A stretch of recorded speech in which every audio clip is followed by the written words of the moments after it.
K&C Masterpiece right here on 105 through the Fan. We got some playoff porridge coming at you in just 1 second. But first, I go to the Alec Medford news desk for news. We do have news. The carousel continues to spin in the NFL. The insiders of NFL Network are reporting that the Bills are promoting their offensive coordinator Joe Brady to head coach, and it will be a 5-year deal for Joe Brady. In your face, Brian Dable. What a rise for Joe Brady from the dude that was like the passing game coordinator at LSU and then like just rocketed up the charts to as if it's a music song. But yeah, he's just taken this meteoric rise that he's the guy, when it comes to offense. He was there last year with them. What did he prove offensively, and what did he prove that's going to be a little bit different? I guess you look at Shoddy, and you're like, well, we've seen something like this happen before. I mean, and you got to assume that they went to Josh Allen, right? And was like, hey, you good with this? And he's, I'm assuming, yes. Probably or else so. This wouldn't be happening. Yeah, probably so. All right. Do you guys want to start with Patriots Broncos or going back to Rams Seahawks? Let's go to Rams Seahawks, Kevin. I want to start with that. All right. Now, this is somebody I'm going to try to pitch to you next week or maybe tomorrow or later this week to be a potential Super Bowl MVP. Nick Emmanwari allowed only 2 catches for 8 yards on 5 targets in coverage against the Rams. The rookie defended 3 passes and forced a tight window on all 3 of those targets. He feels like he has been in huge instant impact, and I'm just very impressed by the job that he continues to do, and I think he is a low-key pick for Super Bowl MVP. He's exactly what we've been talking about regarding that nickel safety thing, and he's one of those top 6 that we brought to the forefront last week whenever we had this discussion about how that could change my approach to the draft if we're looking at a Caleb Downs situation. And Kevin, like you look at his size, his ability to take on the run, all of his responsibilities allow the rest of the team to do their thing. Instead of having to say, well, we can't do this because of this, you can be flexible, you can disguise it, you can make it look bad. Kevin, I want to take you back to the discussion we didn't have yesterday, and that was during the C block and I was like, hey, we need to talk about this, and we didn't get to it. Matthew Stafford on that last play, on that last throw on 4th down, where it was a really well-designed defensive play. Stafford went up thinking that he was getting one thing. He had to pause, take a step, look around, and go, crap, that's not what I thought it was going to be, and then made what I think was a panic throw because he thought he was going to have more pressure on him to the tight end Parkinson in the end zone, and it was incomplete. That moment right there was because what they can do at the front of that line. They put Emmanwari close to the line, bring guys up to it. They look like they're doing a certain thing, but he's smart enough and capable enough as a player to go from there to back and all sorts of things. That's a really good defense. Because of what he can do, it allows the rest of their defense to do those things too, and that's a positive. So yeah, man, that dude right there, they're going to put him in positions in this Super Bowl to make plays because he's one of their best playmakers. Now, Sam Darnold, the completion numbers might not feel overwhelming, but check this out. Against pressure against the Rams on Sunday, he went 5 for 11 with 102 yards passing and 3 touchdowns. Consider this. In their 2 regular season games under pressure, Darnold threw 0 touchdowns and had 3 interceptions.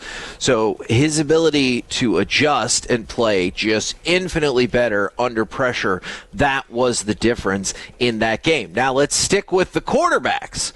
Darnold, Matthew Stafford, Darnold, 346 yards passing, 3 touchdowns. Stafford, 374 yards passing, 3 touchdowns. Check this out. They were only the 9th and 10th quarterbacks with 300 or more yards passing, 3 or more touchdowns passing, and 0 turnovers in a conference title game. And that now means Matthew Stafford is the only one to put up those stats in a conference title game and lose.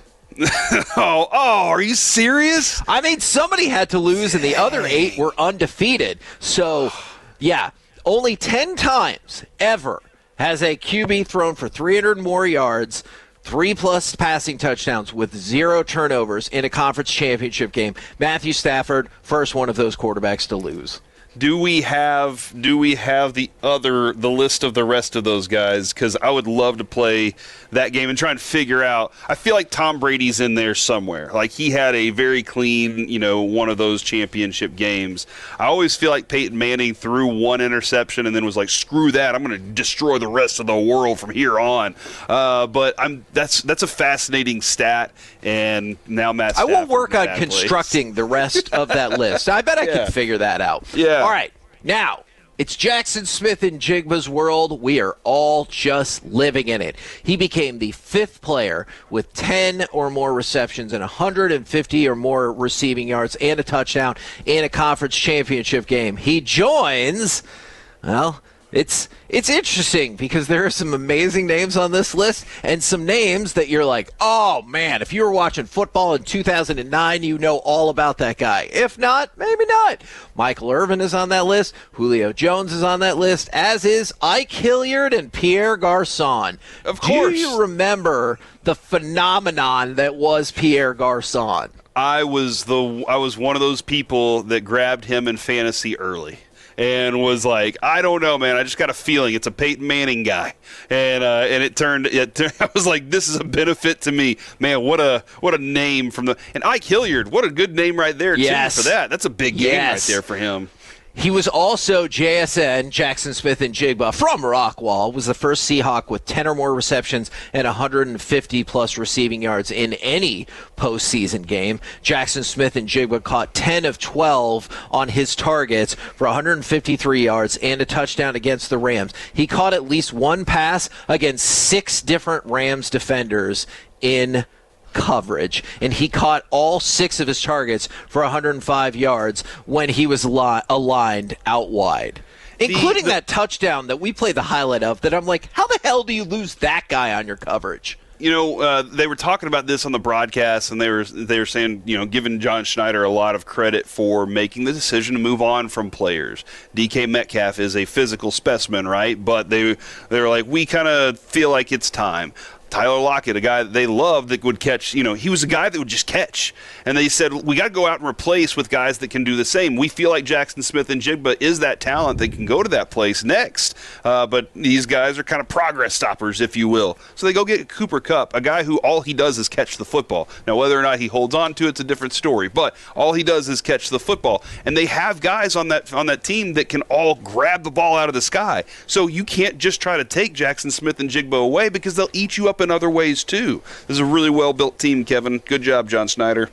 Now, by the way, we mentioned it yesterday. I mentioned it with Broadus yesterday. I'm not sure if you got to catch this. This is truly incredible to me. He's the first general manager in NFL history to make it to 2 separate Super Bowls with a roster that is completely different and 2 different head coaches. Jerry's next. Right? Isn't that Well, I mean, I guess he does have the advantage of nobody on this franchise has been to the Super Bowl, so I suppose that's true. Now, real quick for the Patriots and the Broncos. Jarrett Stidham, 52-yard pass to Marvin Mims, traveled 41 yards downfield. That was the longest completion by air yards by a Broncos quarterback all season. Really good throw too, man. However, on the flip side, Drake May, he ran the ball 10 times for 65 yards. But what's probably more important than that, look at the runs that he made. Of those 10 times he ran the ball, 5 of them went for first downs, including the touchdown and the final one on a bootleg that allowed them to run out the clock. And I loved it because Tom Brady's like, trust me, I know how tough of a place Denver is to play. New England had previously been 0-4 in Denver in the playoffs, so Drake May getting stuff done that Tom Brady could not.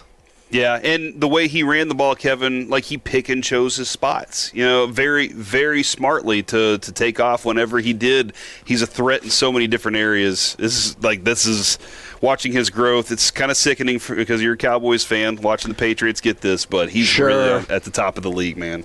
That's fair.